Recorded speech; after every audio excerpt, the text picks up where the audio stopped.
ലോകത്തെ മൂന്നാമത്തെ വലിയ സാമ്പത്തിക ശക്തിയാകുന്നത് നക്ഷത്രങ്ങളിൽ എഴുതപ്പെട്ട കാര്യമാണ്.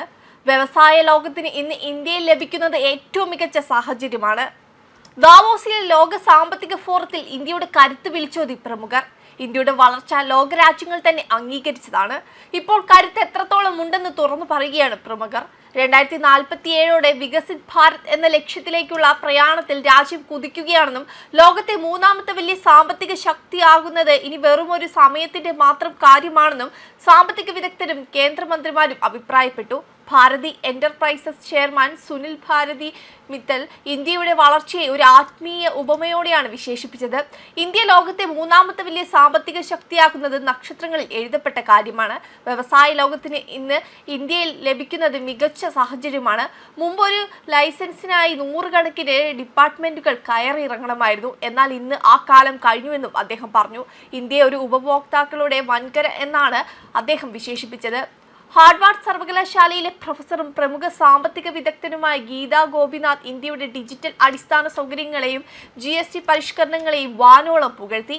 2028 അതിനു മുമ്പോ ഇന്ത്യ മൂന്നാമത്തെ വലിയ സാമ്പത്തിക ശക്തിയാകുമെന്ന് അവർ പ്രവചിച്ചു. കുറഞ്ഞ പണപ്പെരുപ്പവും ശക്തമായ വളർച്ചയും ഇന്ത്യയെ സുരക്ഷിതമായ നിലയിൽ എത്തിച്ചിരിക്കുന്നു.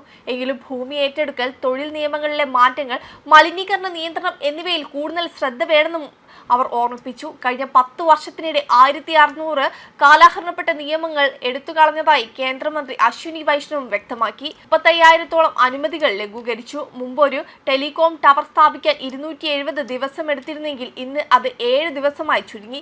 ലോകം ഇന്ന് ഇന്ത്യയെ കാണുന്നത് ഏറ്റവും വിശ്വസിക്കാവുന്ന സപ്ലൈ ചെയിൻ പങ്കാളിയായാണെന്നും അദ്ദേഹം പറഞ്ഞു. ആഗോള താരിഫ് വെല്ലുവിളികൾക്കിടയിലും ഇന്ത്യയുടെ കയറ്റുമതിയിൽ വൻ വർധനമുണ്ടായതായും അദ്ദേഹം ചൂണ്ടിക്കാട്ടി. അതേസമയം ലോകത്തെ രണ്ടാമത്തെ വലിയ സാമ്പത്തിക ശക്തിയായി ഇന്ത്യ ഉടൻ മാറുമെന്ന റിപ്പോർട്ട് കഴിഞ്ഞ വർഷം പുറത്തു വന്നിരുന്നു. ആഗോള കൺസൾട്ടൻസി സംരംഭമായ ഏണസ്റ്റ് ആൻഡ് യങ്ങിന്റെ 2025 ഇക്കണോമിക് വാച്ച് റിപ്പോർട്ടിലാണ് ഇന്ത്യ 2038 ലോകത്തിലെ രണ്ടാമത്തെ വലിയ സമ്പദ് വ്യവസ്ഥയായി മാറുമെന്ന് പ്രവചിച്ചിരുന്നത്. 2038 ഇന്ത്യയുടെ GDP $34.2 ട്രില്യൺ എത്തുമെന്നാണ് റിപ്പോർട്ടിൽ പറയുന്നത്. അനുകൂലമായ ജനസംഖ്യാ കണക്കുകൾ മാത്രമല്ല ഇതിന് പിന്തുണയ്ക്കുന്ന ഘടകങ്ങളായി റിപ്പോർട്ട് ചൂണ്ടിക്കാട്ടിയിട്ടുള്ളത്. ഘടനാപരമായ സാമ്പത്തിക പരിഷ്കരണങ്ങളും മാറ്റങ്ങൾ ഉൾക്കൊള്ളുന്ന സാമ്പത്തിക അടിസ്ഥാന സൗകര്യങ്ങളും ഇന്ത്യയുടെ വളർച്ചയെ പിന്തുണയ്ക്കുന്നുവെന്ന് കൺസൾട്ടൻസി ചൂണ്ടിക്കാട്ടി.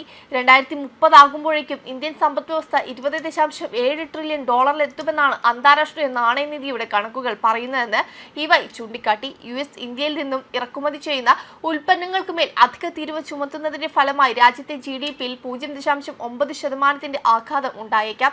എന്നാൽ കയറ്റുമതി വൈവിധ്യവൽക്കരിക്കുക, ആഭ്യന്തര ആവശ്യം വർദ്ധിപ്പിക്കുക, മറ്റു രാജ്യങ്ങളുമായും ബ്ലോക്കുകളുമായും വ്യാപാര പങ്കാളിത്തം മെച്ചപ്പെടുത്തുക തുടങ്ങിയ പ്രതിരോധ നടപടികൾ ഇന്ത്യ സ്വീകരിച്ചാൽ GDP വളർച്ചയിൽ അതിന്റെ ആഘാതം വെറും 0.1% മാത്രമായി പരിമിതപ്പെടുമെന്നാണ് റിപ്പോർട്ടിൽ സൂചിപ്പിച്ചിരുന്നത്. വെബ് ഡെസ്ക് കർമ്മ ന്യൂസ്.